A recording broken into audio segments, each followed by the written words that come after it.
여러분이 계시기에 또 제가 있고 또 우리 교회가 있는 줄을 믿습니다. 성도들 서로를 귀히 여기는 우리가 되길 간절히 바랍니다.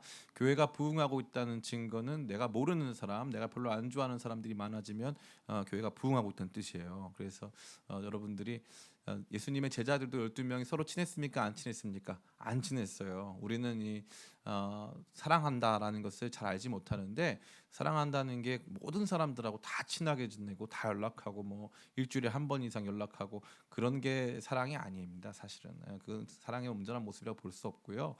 사랑은 우리 모두가 서로에게 대하여서 가지고 있는 근본적인 자세와 마음이 되는 것이고, 우리가 얼마만큼 서로 친밀한가, 밥을 얼마만큼 자주 먹는가, 그것이 사랑에 도움을 주는 것이지 그 자체로 교회가 추구해야 하는 사랑이라고 생각한다는 것은 착각입니다. 그래서 교회를 바라보면서 성도들을 사랑할 때 멀리서도 사랑할 수 있어요. 멀리서도 바라만 보면서도 교회 성도들을 사랑할 수 있는 것입니다. 저기 함께하는 저 성도들, 나 혼자 나와 있으면, 여러분 혼자 있으면 얼마나 심심하시겠어요. 제가 예전에 우리 기쁨의 교회 초창기에 제가 새벽 기도를 하는데 저 혼자 새벽 기도한 적도 많아요. 그러면은 내가 새벽 기도를 왜 하지? 뭐 이런 생각도 많이 듭니다. 근데 우리가 혼자가 아니고 함께, 또 온라인으로도 우리 많은 성도님들 함께 하시는데요.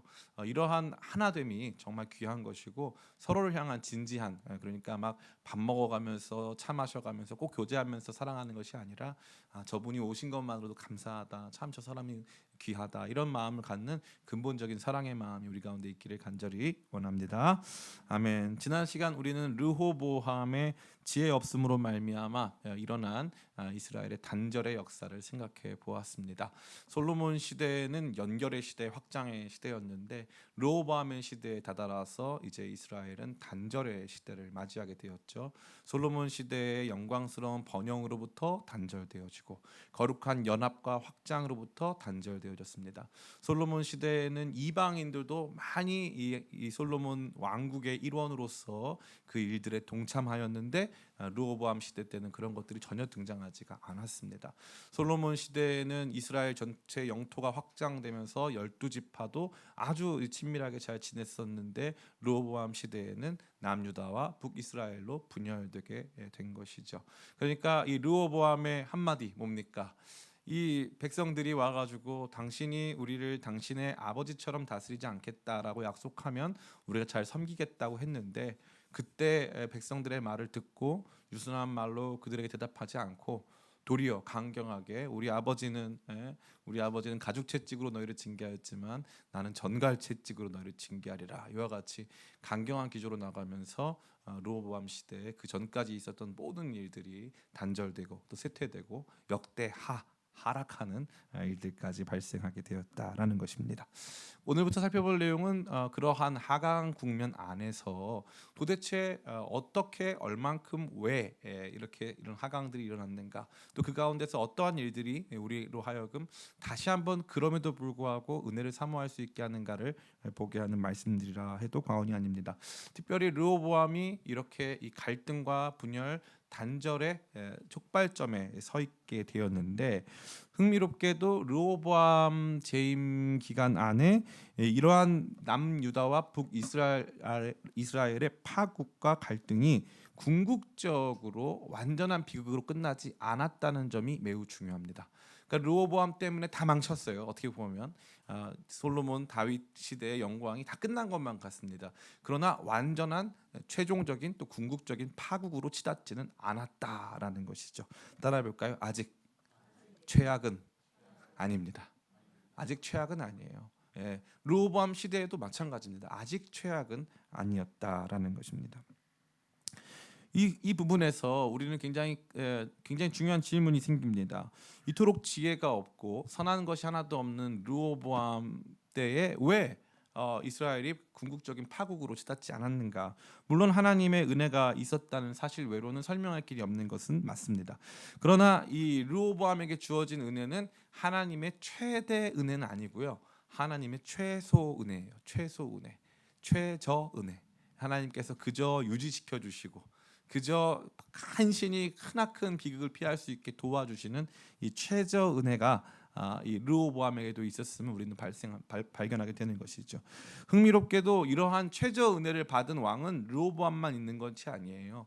남유다와 북이스라엘 가운데 대부분의 왕들이 하나님께서 원하시는 최저 순종, 하나님께서 원하시는 최저 신앙의 자세를 보일 때 하나님께서는 그러한 왕들에게조차 회개의 시간을 허락하시고 그러한 왕들에게조차 하나님의 은혜를 공급하십니다.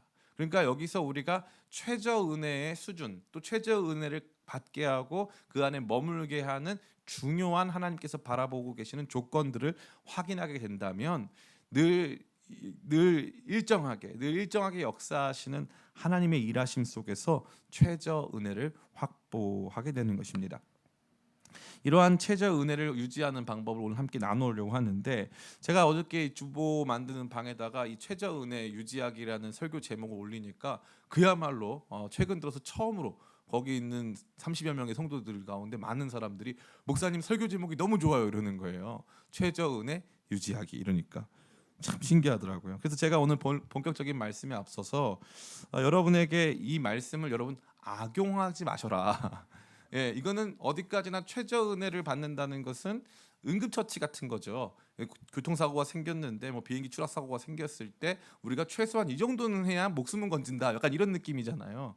그래서 그 목숨은 건진다라고 하는 내용을 가지고 있는 건데 그것을 일반적인 생활에 적용하면 됩니까? 안 됩니까? 안 되는 거죠. 그건 특수한 상황에서 진짜 밑바닥에 있을 때 이거라도 붙잡자라고 하는 것이 근본이 돼야 되는데, 요즘 시대는 확실한 건 뭐냐면은 요즘은 이제 뭔가를 최고로 열심히 하려고 하는 시대는 아닌 거예요. 그래서 소확행, 작고 확실한 행복, 소소하고 확실한 행복을 붙잡으려고 하지 최저 시급이 얼마냐 이게 이제 중요한 거지, 최대 시급이 얼마냐에 대해서는 관심이 별로 없어요. 내가 받을 수 있는 최저 시급이 중요한 거예요. 그거 이상만 받으면 된다 이 말이에요. 얼마까지 받을 수 있냐가 핵심이 아닌 거죠. 그러니까 우리는 지나친 수동성과 소극적인 이러한 태도를 가진 사회 속에 살게 되면서 신앙에 있어서도 최저 은혜, 이거라도 있으면 좋겠다라고 하는 그런 생각과 심리가 우리 안에 자리 잡고 있다는 것입니다. 그러니까 오늘 이 말씀을 듣고 나 이렇게 해야지, 그것까진 괜찮아요. 그런데 이걸 이렇게 유지해야지 하는 건 안 되는 거예요.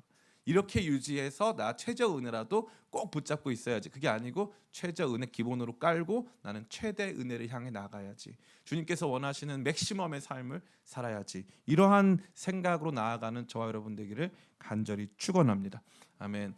제가 누누이 말씀드리지만 구약 성경은 뭐라고 했습니까? 구약 성경을 율법이라고 보통 하는데요. 율법은 미니멈, 최소한이에요. 최소한.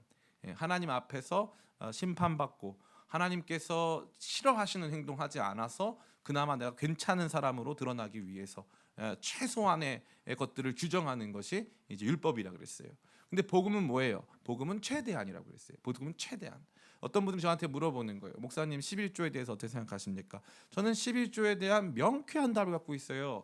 우리 신약 시대의 모든 신자들에게 있어서 11조는 절대 의무적 율법이 아닙니다. 절대 의무적 율법이 아니에요. 잊지 마세요. 절대 의무적 율법이 아니에요. 목사님 그러고 나면 우리 교회 헌금 줄어들면 어떡합니까? 그걸 누가 제일 많이 걱정할까요? 제가 제일 많이 걱정합니다. 그러니까 11조는 신자의 의무사항이 아니다 이 말이에요. 잘 들으셔야 돼요. 우리가 구약 성경에서 이 11조가 등장합니다. 예수님도 11조에 대해서 부정하지 않으셨어요.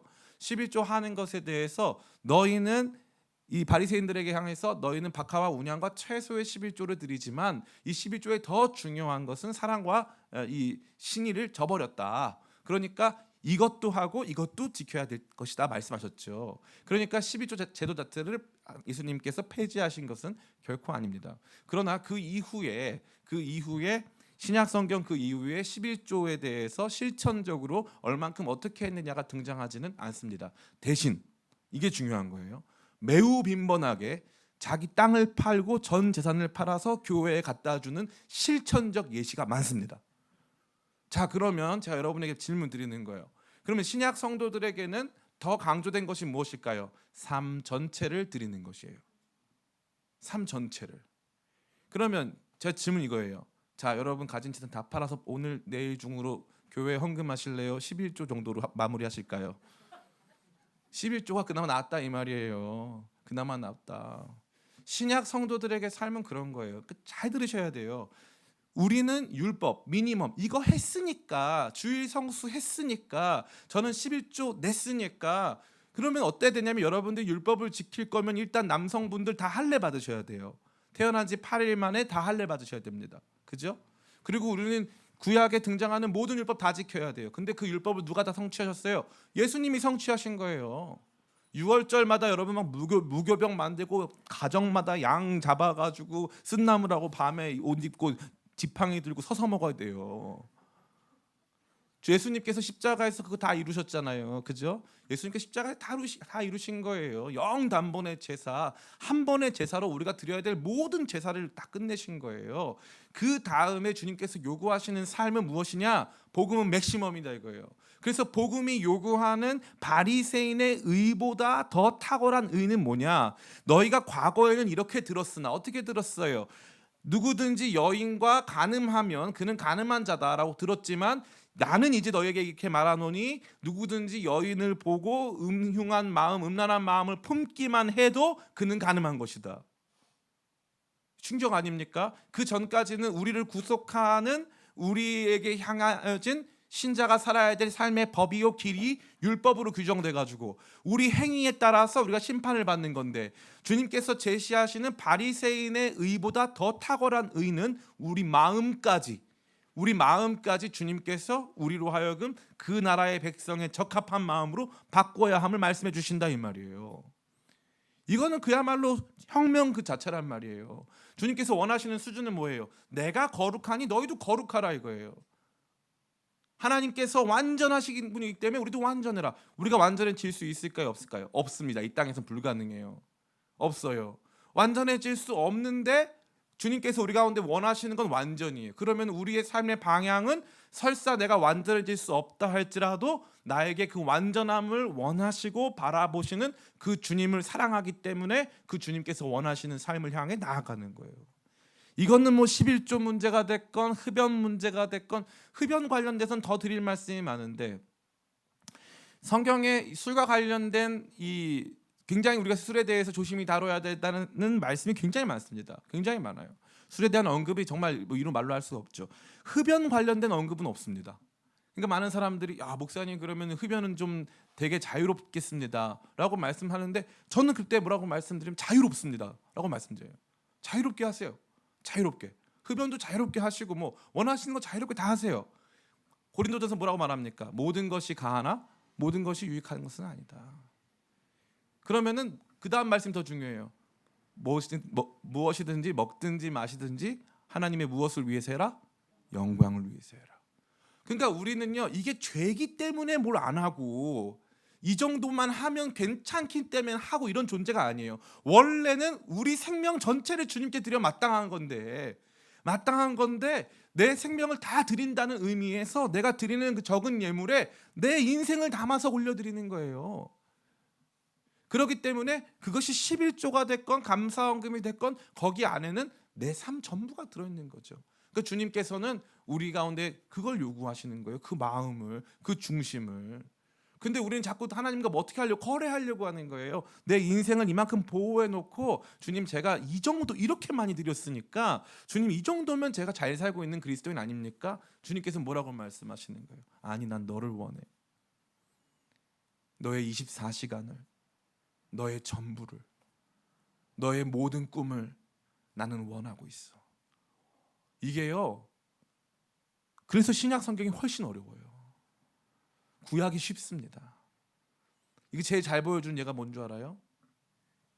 개신교는 이 AD 1세기부터 시작해가지고 고대 근동 지역에 굉장히 널리 퍼집니다. 그런데 우리가 잘 알고 있는 이슬람교는 AD 7세기에 고대 근동 중에서 약간 오른쪽에 있는 이 사우디아라비아 이쪽 부근에서 이렇게 발생했죠. 중동 지역에서 발생했습니다. 이 중동 지역에서 발생했을 때 이슬람교가 발생한 지역에 기독교도가 있었을까요, 없었을까요? 있었습니다. 있었어요. 몽골 사람들이 이제 징기스칸 시대 그 이전에요, 기독교가 중앙아시아에 있었어요. 그러면 가장 빠르게 이슬람화된 지역들은 다 초기 기독교가 있던 지역들입니다. 왜 그럴까요? 거기 바로 그것 때문이에요. 구약 성경적인 것이 한마디로 종교스러운 거 있잖아요. 이것 계율 지키고 명확하게 이 종교적 도덕과 윤리와 삶의 방향을 제시하는 게 신앙하기에 훨씬 편해요. 그래서 빠르게 이슬람화 되는 거예요. 복음은 더 어렵습니다. 더 어려운 거예요. 사람들이 복음 쉽다고 하죠. 그게 단순화시키면 쉬워요. 삶 전부를 드려라. 네, 삶 전부를 드리는 게 쉬워요, 어려워요? 그거 어렵단 말이에요. 그렇기 때문에 복음이 훨씬 어려운 것이고, 우리가 더 높은 곳에 향하기를 원한다면 복음적 삶에 대한 고민과 근심이 있어야 되는 것입니다. 제가 얼마나 여러분들이 이 말씀을 악용하는 것이 두려웠다면 벌써 시간을 5분 이상 이렇게 할애해가지고 절대 이 최저 은혜에 만족하면 안 된다. 최저 은혜가 끝이 아니다라는 말씀을 제가 드린 거예요. 그러니까 주님께서 우리 가운데 원하시는 것은 최저 은혜입니까? 최대 은혜입니까? 최대 은혜. 최대 은혜를 받는 사람이 되기 위해서 우리의 전부를, 우리의 모든 것, 우리의 삶의 최고봉의 것을 주님께 드릴 수 있는 우리가 되기를 원합니다. 아멘. 그럼에도 불구하고 응급처치 상황, 응급한 상황에 대비할 수 있도록 오늘 최저 은혜에 대해 잠깐 나누고자 합니다. 먼저 우리가 본격적인 말씀에 들어가면서 르호보암에 대한 성경의 궁극적 판단은 무엇입니까? 1번 좋은 왕, 2번 나쁜 왕. 1번일까요? 2번일까요?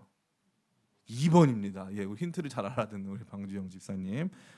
집사님이 아니죠. 아직까지 집사가 아닙니다. 외모는 장로님이지만 아직 집사님이신 우리 방주영 형제님. 네. 우리 방주영 형제님 말한 것처럼 르호보암은 성경의 최종적 평가에 있어서는 나쁜 왕이에요. 나쁜 왕. 그래서 성경에서는 그를 다윗의 길로 행하지 않았다라고 명시적으로 그에 대해서 판단해주고 계십니다. 결론적으로 그가 그런 모습이었음에도 불구하고 그는 지금 은혜를 받고 있죠. 근데 은혜를 받은 그의 삶은 어땠습니까? 그의 모든 관심, 오늘 여러분이 말씀 속에서 등장하는 그의 모든 관심은 뭐에 있었을까요? 준비하고 방어하는 데 있었어요. 방어하고 준비하는 데 있었다. 우리 말씀 같이 한번 읽어보겠습니다. 5절 말씀 같이 한번 읽어봅니다. 시작. 르호보암이 예루살렘에 살면서 유다 땅에 방비하는 성읍들을 건축하였으니. 아멘. 적극적으로 군사적 방어 태세를 갖출 수 있는 요새화된 성을 많이 건축했다라고 되어 있습니다. 심지어 이러한 성만 건축한 것이 결코 아니지요. 우리 11절, 12절 말씀 같이 보겠습니다. 시작. 르호보암이 그 방비하는 성읍들을 더욱 견고하게 하고 지휘관들을 그 가운데 두고 양식과 기름과 포도주를 저축하고 모든 성읍에 방패와 창을 두어 매우 강하게 하니라. 유다와 베냐민이 르호보암에게 속하였더라. 아멘. 여기 보니까 단순히 이 건축물로서 요새만 갖춘 것이 아니라 언제든 전쟁이 날 수 있다는 것을 대비하여서 양식과 기름과 포도주를 저축하고 또 지휘관들을 그곳에 파견해 가지고 상시 요새화 시켰다라는 것입니다. 그래서 12절에 모든 성읍에 방패와 창을 두어 매우 강하게 하니라. 그러니까 언제든 전쟁이 일어날 수 있다고 판단했고 그러한 전쟁 속에서도 살아남아야 되겠다라고 하는 자기보호적인 이러한 정치를 행하였다라는 것입니다. 그뿐만 아니죠. 이 르호보암은 미래에 대한 대비를 굉장히 많이 했어요. 우리 22절부터 23절 같이 한번 읽어보겠습니다. 시작. 르호보암은 마아가의 아들 아비야를 후계자로 세웠으니 이는 그의 형제들 가운데 지도자로 삼아 왕으로 세우고자 함이었더라. 르호보암이 지혜롭게 행하여 그의 모든 아들을 유다와 베냐민의 온 땅 모든 견고한 성읍에 흩어 살게 하고 양식을 후히 주고 아내를 많이 구하여 주었더라. 아멘. 참 흥미롭죠. 아들들이 많이 있었는데 이 많은 아들들 중에 자기가 사랑했고 그 뒤에 자기를 이렇게 이어받는 왕으로 아비야를 세우기 원하여서 다른 아들들에게도 아내를 많이 구하여 주고 또 이미 요새화된 성에 그 아들들을 다 살게 해 주었다라는 것입니다. 양식도 후히 주고 아주 행복하게 살 수 있는 모든 조건들을 다 준 다음에 중앙 집권화된 그러한 왕국의 기틀을 다졌다라는 것이죠. 그러니까 건축물로서 요새를 많이 세우고 그 요새를 군사적으로 많이 준비시키고 또 그 가운데 자기 통치를 이어갈 수 있는 아비야를 세워가지고 아비야가 안정적으로 통치할 수 있도록 하기 위해서 그 아들들 모두에게 여러 가지 좋은 것들을 주어서 지혜롭게 이 모든 왕국을 디자인했다라는 것입니다. 그런데 그렇게 하고 나면은 무슨 일이 발생할까요? 우리가 다음 주에 생각해 보겠지만 그러한 모든 수고는 헛되었을까요? 아니면은 유익했을까요? 예, 헛되었습니다. 다음 장에 바로 다 털려요. 12장에 다 털립니다. 싹 털려요. 애굽에서 와가지고 다 털어갑니다. 한 방에 끝나요. 뭐 엄청난 저항이 일어날 수도 없어요. 잘 생각해 보세요. 자기가 지금 제일 두려운 거는 원래는 자기는 어떻게 하려고 했냐면은 이 북이스라엘과 전투를 펼쳐서 군사적으로 북이스라엘 사람들을 다 굴복시키고 그래서 이 분열된 왕국을 다시 재통일해가지고 큰 왕국을 통치하려고 했어요. 그런데 그렇게 하지 않겠다고 마음 먹고 나서 이제는 자기가 있는 자기 영토를 잘 지켰단 말이에요. 잘 지키고 거기를 요새화하고 거기를 다 준비시켰고 자기 후임인 자기 아들까지 다 준비시켜 놨어요. 모든 준비가 끝났습니다. 근데 12장에 바로 털려요. 바로 털립니다. 잘 보세요. 그러면 르호보암은 근본적인 태도도 옳지 않고, 그죠? 그리고 그가 행했던 모든 것들도 아무 의미가 없었어요. 그가 수고해서 은혜를 만든 게 아니라는 거죠.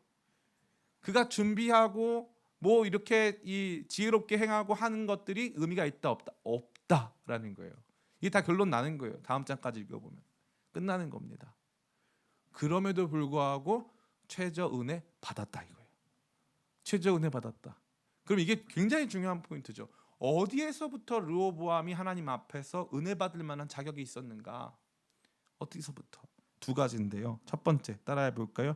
말씀 듣고 돌이킴. 말씀 듣고 돌이킴. 이게 제일 중요한 거예요. 우리 1절부터 4절 말씀 같이 한번 읽어 보겠습니다. 1절부터 4절 같이 읽습니다. 시작. 르호보암이 예루살렘에 이르러 유다와 베냐민 족속을 모은 택한 용서가 18만 명이라 이스라엘과 싸워 나라를 회복하여 르호보암에게 돌리려 하더니 여호와의 말씀이 하나님의 사람 스마야에게 임하여 이르시되 솔로몬의 아들 유다 왕 르호보암과 유다와 베냐민에 속한 모든 이스라엘 무리에게 말하여 이르기를 여호와께서 이같이 말씀하시기를 너희는 올라가지 말라 너희 형제와 싸우지 말고 각기 집으로 돌아가라 이 일이 내게로 말미암아 난 것이라 하셨다 하시니라 그들이 여호와의 말씀을 듣고 돌아가고 여로보암을 치러 가던 길에서 되돌아왔더라. 아멘. 저를 보세요. 얼마나 놀랍습니까? 지금 18만 명의 군대를 모았어요. 18만 명의 군사는 적은 인원이 아니에요. 18만 명이라고 하는 지금 우리나라 군대가 원래 60만 명이었는데 지금 한 50만 명도 안 될 거예요. 그런데 이 대한민국보다 훨씬 작은 이스라엘 안에서도 이 남유다 지역에서만 18만 명을 모았다는 건 이제 거의 작정하고 모든 것 다 준비 끝냈고 이제 올라가서 전투만 벌이면 된다 이 말이에요.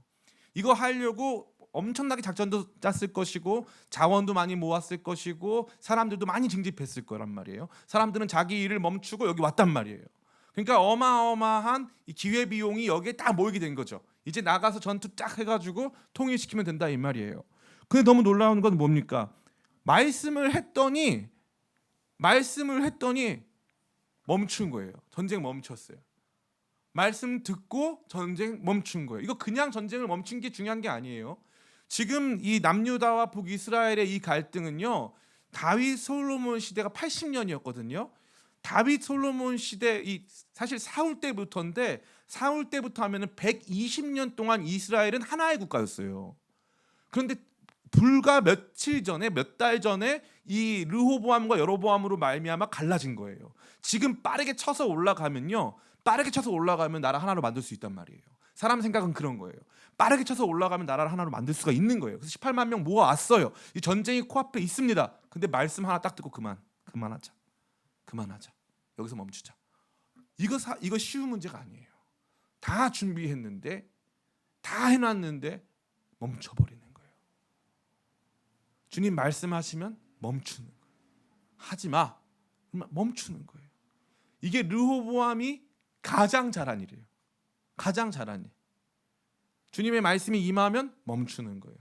아합도 마찬가지예요. 말씀이 제대로 임하면 그 말씀에 대해서 신중해지는 거예요. 그 말씀에 따라서 내가 준비한 것들이 멈춰질 때 어떠한 희생이 따를까요? 금전적인 손실, 시간적인 손실, 백성들 사이에 여론이 분열되어지고 자기 이미지가 망가지겠죠. 저 왕이라고 하는 사람이 결단력 없이 사람들 모아가지고 쫙 갈까 하다가 갑자기 하나님 말씀이 임했다는 이유만으로 그냥 멈춘다고? 저렇게 용기가 없는 사람, 저렇게 담대하지 못한 사람이 어떻게 한 국가의 지휘자가 될 수 있는가? 어떻게 저 사람 리더가 될 수 있는가라고 하는 질문이 얼마든지 있을 수 있죠. 그런데 어떻게 해요? 말씀 들으면 멈추는 거예요. 말씀 듣고 탁 멈추는 거예요. 이거 제가 이 말씀 준비하면서요, 성도님들에게 아마 제가 많이 질문하고 싶었던 것 같아요. 저 자신을 비롯해서.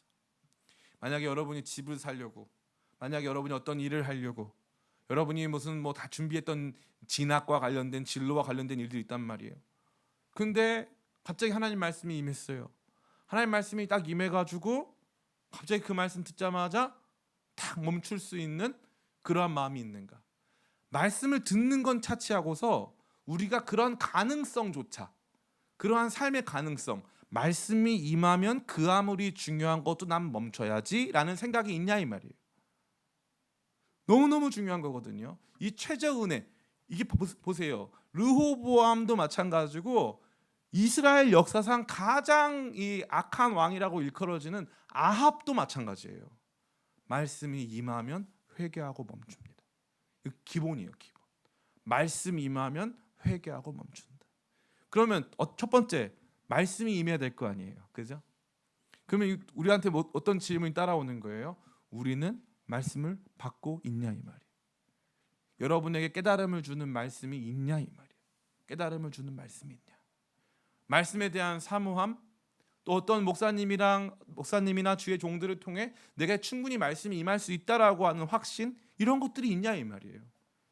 그런 것들이 없기 때문에 근본적으로 자기가 결정했거나 준비하는 일들에 대해서는 자기 주관이 확실하고 자기 준비가 확실하지만 하나님 말씀이 임해서 그 말씀으로 말미암아 내 인생의 진로를 바꾸거나 멈출 수 있는 마음의 여지를 두지는 못한다라는 거죠.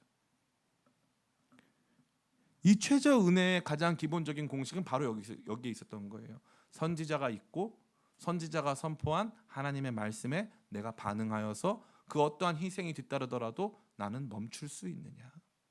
말씀 앞에 내 삶을 멈출 수 있느냐, 이거죠. 다윗의 인생에서 말씀이 임해도 멈출 수 없는 시간들이 있었어요.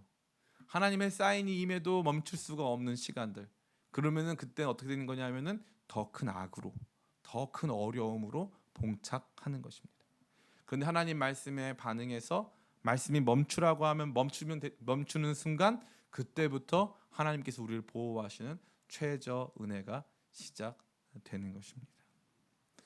말씀을 소중히 여기는 사람들, 말씀에 대해서 기대감을 갖고 있고 그 말씀이 어떻게 울려 퍼지는지에 따라서 내 삶의 기본적인 방향을 고칠 수 있다고 믿는 사람들은 최저 은혜를 누리고 받을 수 있는 사람들임을 이 말씀은 저 여러분 모두 가운데 보여주고 있다라는 것입니다.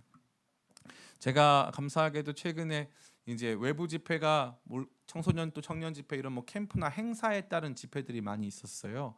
근데 이제 그 두 교회에 최근에 이렇게 연락을 받았는데 한 교회는 저 청주에 있는 교회고 이제 한 교회는 화곡동에 있는 교회인데 이런 교회들 특징이 뭐냐면은 이제 큰 교회가 아니에요. 저는 그전에는 큰 교회 중심으로 많이 갔는데 이 교회들은 청주에서는 20명 있는 교회. 저한테 물어보더라고요. 목사님, 이 청주에 와서 이틀 동안 집회 인도해 주실 텐데 숙소는 어떻게 해드릴까요? 목사님, 사례비는 얼마나 준비하면 됩니까? 제가 그래서 숙소는 내가 알아서 할 테니까 신경 끄시고 사례비는 준비하지 마시라 그랬어요. 저 시골 교회에서 33살짜리 목사님이 20명 데리고 목회해요. 이거는 제가 사례비를 받을 게 아니라 뭐라도 들고 가야 되니까 여러분 헌금 좀 해주세요. 그래서 뭐라도 들고 가야 될 거 아니에요. 제 11월 5일인가 4일인가 가는데 그런데 이분들이 저한테 요청하는 그 분위기가 달라요. 그 분위기가 어떠냐면 또 한 교회는 이제 개척한 지 1년도 안 됐는데 70명이 모인대요. 그래서 제가 너무 기쁜 거예요. 우리 교회가 지나왔던 길처럼 그 교회도 그런 길을 지나오나 보다.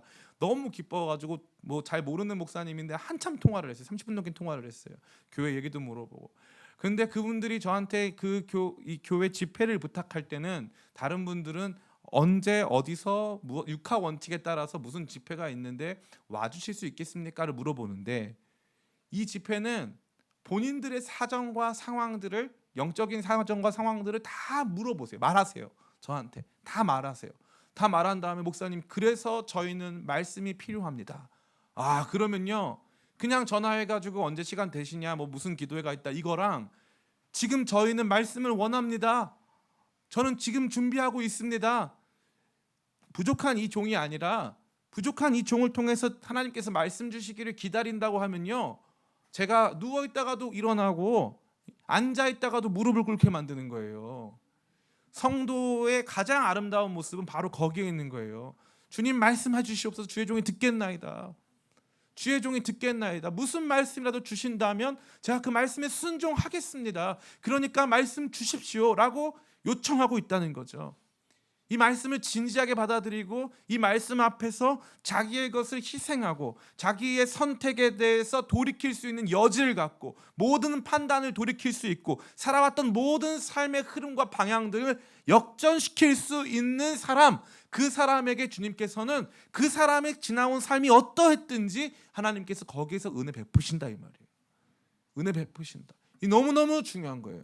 그러니까 여러분들 혹시 이 방송으로라도 예배 참석하시는 분들 가운데 행여나 이 마음 가운데 이 믿음의 영적인 이 피해 의식 속에 있어서 나는 한 번도 하나님 내 인생에 좋은 거 주신 적이 없다, 한 번도 하나님께서 내 삶에는 좋은 거 주신 적 없다 믿는 분 계시다면, 도리어 전 여러분에게 묻고 싶은데, 하나님이 여러분에게 여러분이 가장 아끼는 그것을 희생하려고 말씀하신다면, 진지하게 말씀하신다면 그거 할 수 있냐, 이 말이에요. 그렇기 때문에 나는 하나님 앞에 버릴 준비도 하지 않았고서는 하나님 앞에 받을 것만 생각하시는 분들이 너무 많아요.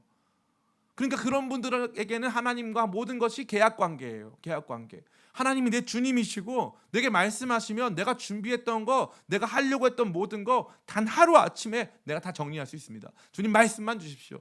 이렇게 나올 때, 이런 모든 것을 걸고 나올 때 하나님께서 말씀해 주시고, 하나님께서 그러한 최저 은혜, 하나님께서 우리를 보호하시는 어떠한 상황이든지, 얼만큼 여러분들 잘못됐든지 방황했든지 최소한 말씀이 들어가면 삽니다. 말씀이 들어가면 살아요. 그러니까 주님 제게도 말씀해 주시고, 이러한 마음의 결단, 말씀 임하면 내 삶에 딱딱하지 않고 말씀 임하면 바뀔 수 있는 사람으로 나를 변화시켜 주시옵소서. 제일 큰 문제가 뭐냐면요, 사람이 아집이 생기면서 나이를 먹어가면서 신앙 연수가 길어지면서 하나님께서 주시는 은사가 크면 클수록 문제가 뭐냐면 아집이 너무 강한 거예요. 내가 만난 하나님에 대한 인식이 너무 강하니까 웬만한 말씀이 들어가질 않습니다. 들어가질 않아요. 하루는 제가 총신대학교에서 이제 공부를 하고 있었어요. 학부 때 공부를 하고 있다가 이제 잠깐 나와가지고, 참 그때는 토요일도 도서관 가가지고 책 보고 공부하고 그랬네요. 제가 참 그렇게 좋은 사람이었습니다. 그런데 가서 막 공부하고 있었는데 벤치에 잠깐 이제 아무도 없었어요. 그때 아무도 없었고, 이제 학교에 이제 갈 데 없는 우리 영어 강사님 하시던 우리 목사님이 계셨는데, 이제 영국 웨일즈, 그분들이 웨일즈에서 오셨는데, 카디프라고 하는 데서 오셨는데, 그분이랑 그냥 토요일 날 앉아가지고 그 계단에 앉아가지고 막 하나님 얘기하고 뭐 진짜 그렇게 이제 지내고 있을 때였어요. 근데 어떤 분이 이제 한 오후쯤 됐는데 제가 벤치에 앉아 있는데 이렇게 약주를 거나하게 드시고 이렇게 오셔가지고, 제가 이제 앉아 있는 거기 벤치에 와서 딱 앉으세요. 그래서 저보고 신학과 학생이에요. 그래서 신학과 학생 맞습니다. 그래서 교회에서 사역하는데 전도사입니다. 그랬죠. 전도사라고 하니까 갑자기 자기한테 복음을 전해보래요. 복음을 전해봐라. 그래서 자기가 여기 누구 교수님 사촌 오빠고 우리 온 가족이 다 크리스찬인데 누구도 나한테 복음을 전하지 못했다. 그래서 막 그 얘기를 장황하게 하시더라고요. 그러고 나서 이제 복음을 전해보라는 거예요. 그래서 제가 그랬어요. 그분한테, 선생님, 제가 선생님한테 복음을 전하면 제가 이제부터 말씀드리면 제 말씀 혹시 들으실 건가요? 그랬어요. 제 말씀 들으실 건가요? 왜냐면 제가 너무 느낌이 오니까 제 말씀 들으실 건가요? 라고 하니까 이분이 술김인데 갑자기 확 깨더니 한 10초 정도 말이 없어요. 말이 없다가 안 들을 거라고 그러는 거예요. 안 들을 거라고. 당신이 무슨 말을 해도 자기는 안 들을 거라는 거예요. 자기는 사회적으로 성공했고 자기 모든 사람이 다 크리스찬인데 누구도 나를 복음으로, 진리로 자기를 설득하지 못했는데, 지금 당신이 내가 이제부터 시작합니다라고 제가 당돌하게 제가 이제부터 시작할 건데 들으실 거냐고 말했을 때 안 듣겠다는 거예요. 난 당신 말 들을 마음이 없다, 이거죠. 제일 큰 비극은 하나님 말씀 들어갈 수 없는 상태가 되는 거예요. 근데 그걸 뭐가 만드는 줄 알아요? 감정이 만들어요. 관계가 그렇게 만들어요. 그래서 앞에 나와 있는 목사님의 말씀이 너무 지당한데 목사님에 대한 감정이 안 좋거나 목사님에 대해 관계가 안 좋잖아요. 그럼 그 말씀도 틀린 것처럼 느껴져서 그 말씀도 받지 못해요. 그래서 싸우는 교회의 특징이 뭐냐면 은혜가 없어요. 은혜가. 천국의 말씀을 증거해도 은혜가 없어요. 일단 근본적으로 그 안에서 한 편을 두둔하지 않으면 그 말씀이 들어오질 않습니다. 들어오질 않아요. 전 여러분들이 어떠한 상황 속에서라도 어떠한 얼만큼 믿음을 바닥을 치고 있든 얼만큼 여러분은 잘못된 삶을 살고 있었든 최소한 말씀 듣고 돌이킬 수 있는 그 최소의 삶의 태도, 신앙의 태도 다시 한번 회복하시기를 예수님의 이름으로 축원합니다. 아멘. 두 번째입니다. 첫 번째는 하나님 말씀 듣고 돌이킴이고요. 두 번째는 따라해 볼까요? 영적 활동의 소중함. 영적 활동의 소중함. 이 굉장히 중요한 거예요. 영적 활동과 영적 공동체의 소중함인데요. 너무너무 중요한 겁니다. 말씀 같이 한번 읽어보겠습니다. 우리 몇 절입니까? 우리 16절 아니죠. 14절부터 17절 이 말씀 듣고 말씀 마칩니다. 14절부터 17절 같이 읽어봅니다. 시작. 레위 사람들이 자기들의 마을들과 산업을 떠나 유다와 예루살렘에 이르렀으니 이는 여로보암과 그의 아들들이 그들을 해임하여 여호와께 제사장의 직분을 행하지 못하게 하고 여로보암이 여러 산당과 수점소 우상과 자기가 만든 송아지 우상을 위하여 친히 제사장들을 세움이라. 이스라엘 모든 지파 중에 마음을 굳게 하여 이스라엘의 하나님 여호와를 찾는 자들이 레위 사람을 따라 예루살렘에 이르러 그들의 조상들의 하나님 여호와께 제사하고자 한지라. 그러므로 3년 동안 유다 나라를 도와 솔로몬 아들 르호보암을 강성하게 하였으니 이는 무리가 3년 동안을 다윗과 솔로몬의 길로 행하였습니다. 아멘. 여러분이 주목해야 될 건 이거예요. 17절. 그러므로 3년 동안 유다 나라를 도와 누가? 레위 제사장들이 도와 솔로몬의 아들 르호보암을 강성하게 했으니 이는 무리가 3년 동안을 다윗과 솔로몬의 길로 행하였습니다. 아멘. 누가 내려왔다고 되어 있어요? 제사장들과 레위 사람들이 북이스라엘에서 대거 남유대로 내려왔다 이 말이에요. 대거 내려왔다. 왜요? 위에서 북이스라엘에서는 이제 베델과 단에 금송아지를 세우고 거기서 완전히 잘못된 예배 의식, 그 다음에 절기도 다 바꾸고 성전 제사도 다 바꿉니다. 다 바꾸고 나니까 그 다음에 그걸 알고 있는 사람들을 다 배척해요. 그러니까 이 사람들이 대거 다 남유다로 내려온 거예요. 영적 활동의 중심에 있었던 레위인들이 다 내려왔어요. 그러면 이 사람들이 사실 르호보암보다 인기가 좋습니다. 르호보암이라고 하는 지금 막 즉위한 왕보다 영적인 이 지도력을 갖고 있었던 사람들이 사실은 더 큰 이렇게 사회적인 평판이라던가 공동체 내에서의 입지가 더 탄탄하단 말이에요. 그러면 르호보암 입장에서는 이 사람들 충분히 배척할 수 있거든요. 그런데 그렇게 하지 않았다는 거죠. 르호보암이 이 사람들 품어줬더니 이 사람들이 결국 르호보암의 엄청난 지지자가 되어주고 르호보암의 지지자가 되어주면서 르호보암 자신이 하나님 앞에 은혜 받을 수 있도록 르호보암을 인도해주는 길잡이 역할을 했다 이 말이에요. 몇 년 동안? 3년 동안. 17절에 3년 동안 르호보암 통치 17년 동안 그 중에 3년이 가장 아름다운 통치였는데 이 3년 가장 아름다운 통치를 가능하게 했던 사람들이 바로 영적 제사장 그룹들이었다 이 말이에요. 통치를 통치답게 만들고 국가를 국가답게 만드는 거 우리는 경제, 정치, 사회, 계층 이런 문제라 생각하는데 아니라는 거예요. 너무나도 놀랍게 르호보암을 제대로 된 통치자로의 길을 걷게 했던 사람들은 옆에 있었던 영적 리더들이었다는 거예요. 이 영적 리더들이 그럼 뭐 하는 사람들입니까? 영적 활동을 제대로 하게 하는 사람들이죠. 북이스라엘은 이 사람들 내쫓고요. 남유다에서 이 사람들 받아줍니다. 받아줘요. 그래서 이 사람들이 그나마 남유다의 마지막 불꽃이 돼가지고 남유다 왕국이 끝까지 다윗 왕조로 지속될 수 있도록 도움을 주는 사람들이에요. 그래서 혹시 여러분 중에 이 열왕기 강의 들으신 분들 아마 거기서 신박한 거 처음 들으신 거 많을 텐데 재밌는 건 뭐라고 했습니까? 남유다에는 선지자가 많다 적다? 적다. 그렇죠. 남유다에는 선지자가 거의 없어요. 목사님 아모스 선지자 남유다 출신인데요. 예, 맞아요. 아모스 선지자도 남유다 출신이고 이사야도 남유다 출신 맞는데 이 재밌게도요. 이 남유다 출신들 선지자는 숫자도 적고 또 남유다 출신이어도 주로 북이스라엘 가서 활동합니다. 북이스라엘에 이 선지자들이 훨씬 많아요. 훨씬. 근데 그 왜 그럴까요? 북이스라엘은 제사장이 없고요. 성전이 없고요. 거기는 절기도 잘못 지키고요.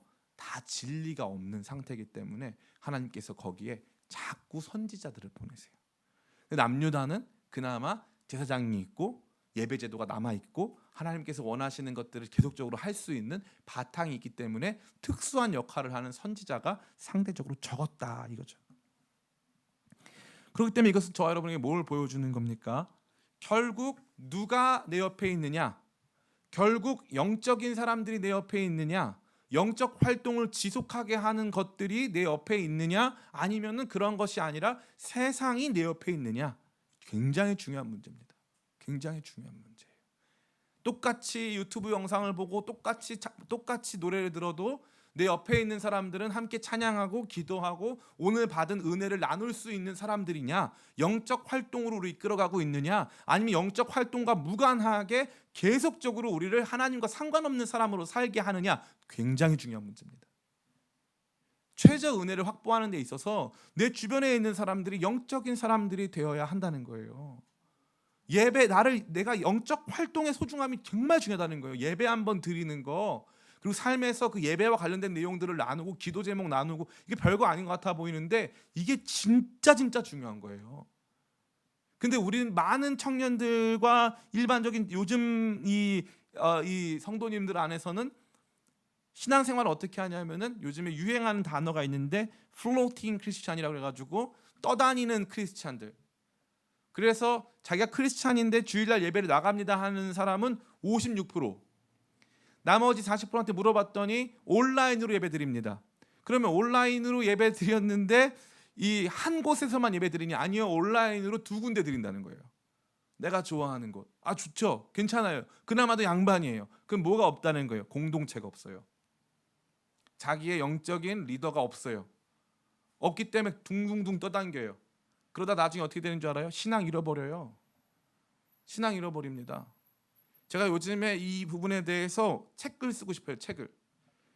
포스트 코로나 시대에 우리 교회가 진짜 해야 될 일 중에 하나가 뭐냐면은 이 영적 활동을 회복하는 거예요.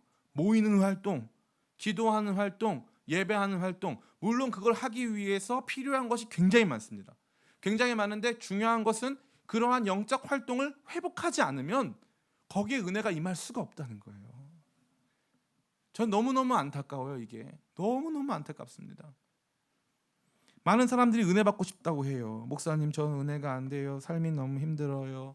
이래요 저래요. 그런데 그 사람들 특징이 뭐냐면은 일단 교회 안 나오고 교회 안 나오고 자기의 믿음의 공동체가 없어요. 같이 기도해 주는 사람들이 없어요. 함께 꾸는 꿈이 없어요. 믿음의 꿈들이 없단 말이에요. 자꾸 그 사람들이 하는 얘기 뭐냐면은 세상 속에서 살기 힘들대요.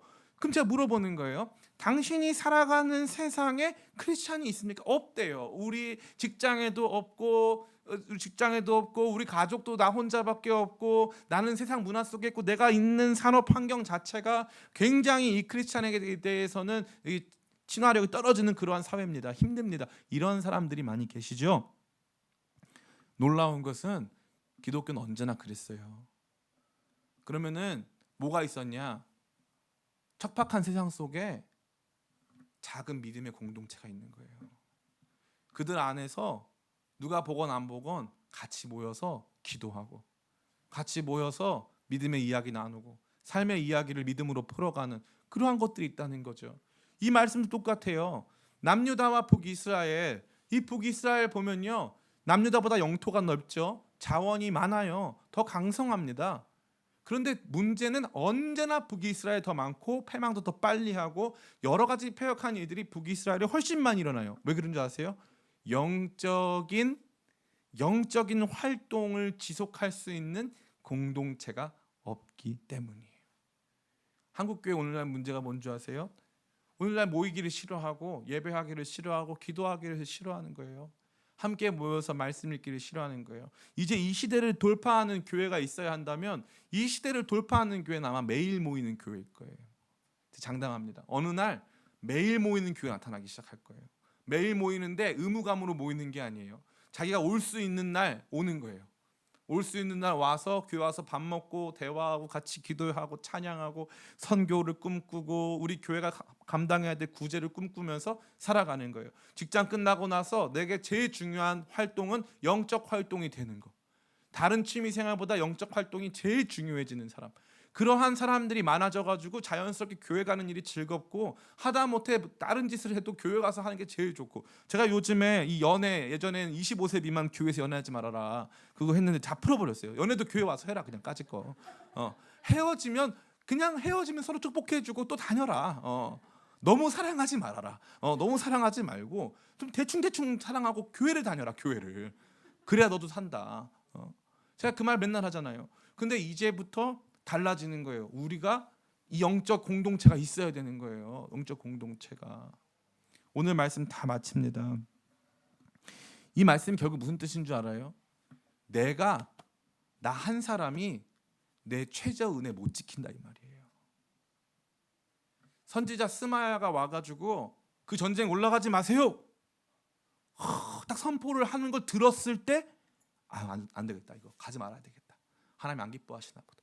마음에 딱 올 수 있는 이 전쟁 가지 말아라 했을 때 딱 마음에 올 수 있는 그러한 이 믿음의 뭡니까? 이 믿음의 좋은 목회자 그리고 우리를 지속적으로 영적 활동에 머물게 하는 좋은 교회와 공동체 이게 필요한 거예요. 이게 최저 은혜의 비결이에요.